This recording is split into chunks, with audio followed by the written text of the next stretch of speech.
Bueno, pues vamos a hablar ahora de la tabla de derivadas simples, una forma rápida de hacer derivadas sin tener que recurrir a la definición, que es un poco largo y complicado el proceso.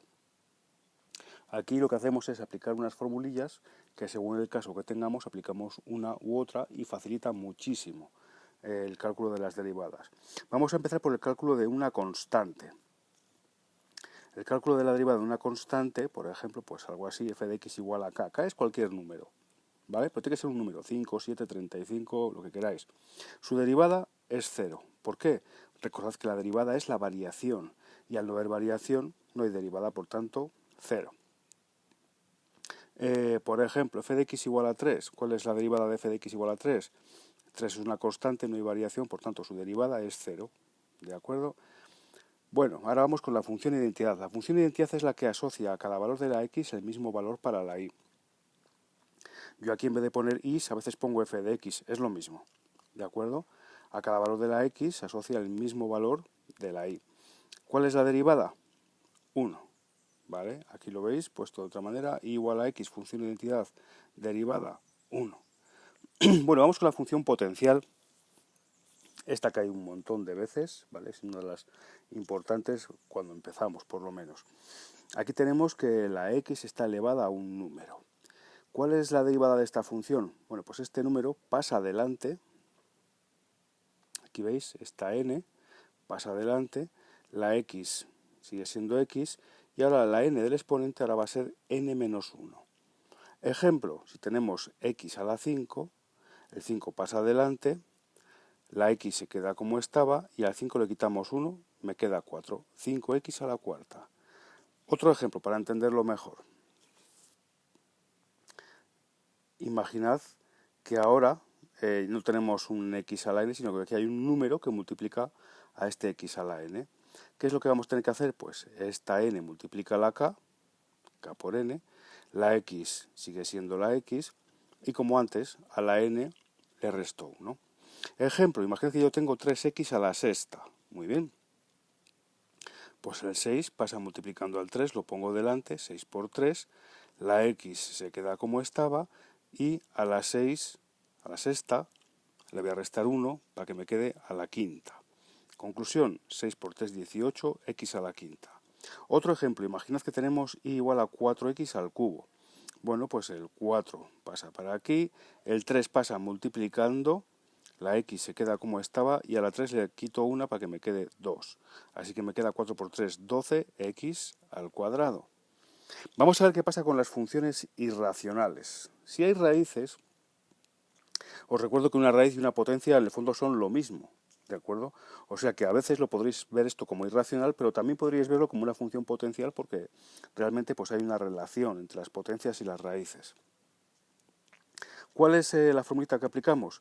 Cuando tengo la raíz enésima de x, su derivada es la siguiente. 1 partido de, y ahora pongo este coeficiente, perdón, este índice delante, la n. Todo esto como estaba, solo que ahora la x le voy a elevar a este índice menos 1. ¿Vale? La n, que es el índice, por todo esto como estaba, solo que ahora a la x le voy a elevar yo a la n menos 1. Ejemplo, igual a la raíz quinta de x, muy bien, 1 partido de. Y ahora vamos a ver qué más ponemos. 5 delante, esto como estaba, solo que ahora a la x le elevo a este número menos 1. Como teníamos un 5, le quito 1, me queda 4. Ahí está. Vamos a ver qué pasa con las funciones exponenciales.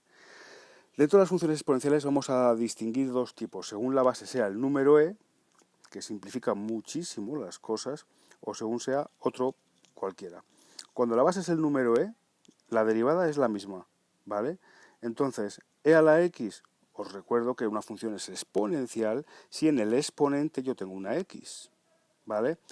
E a la x, derivada, e a la x. Así de fácil, se queda como está.